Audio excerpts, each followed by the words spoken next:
Javier.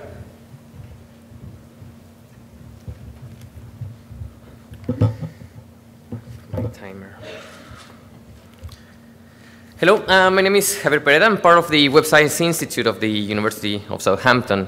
So what I'm presenting today is the web science perspective of how we might understand the online museums. So first of all, the web has changed how many institutions, organizations, even how we behave as a society. And that's what we're trying to understand. These changes, how is the web affecting all these different relationships? So on one hand, we have the web has presented this opportunity as a sustaining technology, where now we have better research tools. We can provide marketing tools. We can provide data management, data distribution, knowledge production. And for instance, in this case, as we have seen in this conference, museums are now using this aspect of the sustaining aspect of the web to enhance the collections and provide more meaningful exhibitions on their museums. But on the other hand, the web has also acted as a disruptive technology. This means it has made so many drastic changes in their organizations and the way we work that now everybody has to rethink the way we work in these institutions. So many similar aspects that I have identified in between cultural heritage institutions and education institutions and academic publishing is that all of them depend on the information that is created in order for them to keep on working. So these organizations need to share this information with other groups so then it can feed back again and create this network where they can keep on providing and creating knowledge. So this relationship of these different groups, once you put a museum online, it becomes what is called a social machine. A social machine is a relationship between humans, which is society, and the technology or the automated processes that provides us with this information. So we have this relationship that's happening all the time in between people and computers. So what would happen to Facebook if it didn't have any people, which is the case of High Five? They had already a social network that everybody decided to leave. We have Wikipedia, which is another perfect example of a social machine. We have the technology that provides us the pathway for us to engage with information or to produce information. And we can use these relationships, and we have to identify how is technology affecting the social behavior, or how is technology affecting the knowledge production, how is society affected by this technology. So to take this into account, we can use actor network theory. Through this approach, actor network theory uses the actors of a network and gives the people or the society the same level of importance as technology.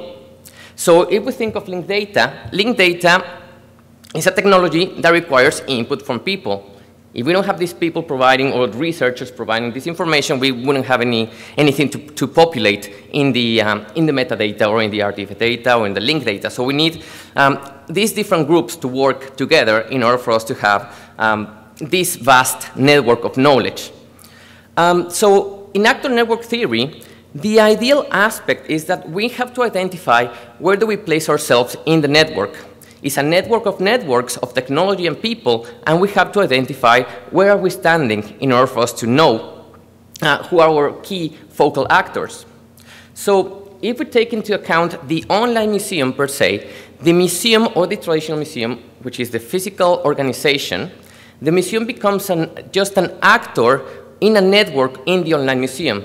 The online museum can be considered as this group of different networks that fulfills or that generates all this knowledge so everybody can use it. And in this case, we can see organizations such as academic publishing, researchers, people who develop interfaces. They are part of this network, the same way as they are as important as the museums. But the online museum itself is a whole organization, is the whole group on the network that allows us to engage with this information. So to identify the focal actors, we can identify what is called the obligatory passage point. The obligatory passage point identifies a pathway where everybody needs to input some information or requires information from this actor. For instance, if we have developers need a motivation to use technology to manage information, to manage better the data that museums have on their databases. The same way administration companies can need the information that museums have in order for them to accelerate or to optimize processes within their organizations. And in this case, also museums can benefit from joining this network by collaborating information, by using different technologies to collaborate with this information, but the obligatory passage point, or the most important element within the network, are researchers. This is geographers, archaeologists, curators, and they don't need to be part of a museum. They need to be part of the online museum network, and that way, these are the people who provide the information and the knowledge, so all these different organizations can join together and provide this, the access to the information. So if we take this approach, we have to just take a step back and rethink our museums as organizations. What happens when your organization as a museum joins the web? Is it affected by technology? Is it affected by other groups? So we can see that groups as academic publishers or just the commercial publishing, they have been massively affected with the way we deal with technology. Copyright, what happens when you reach the web? Copyright is different in Europe, is different in, well, the access to cultural heritage knowledge is different in Europe than it is in the US, that is in Mexico, that is in different groups. So just to finish, this research is made from an interdisciplinary approach where people from museum organizations, people from philosophy, from sociology, from computer science, and I just managed to put everything together as a single perspective for museum organizations. So, so hopefully this will give you a new insight into how to think about the museum organization and especially the online museum. Thank you.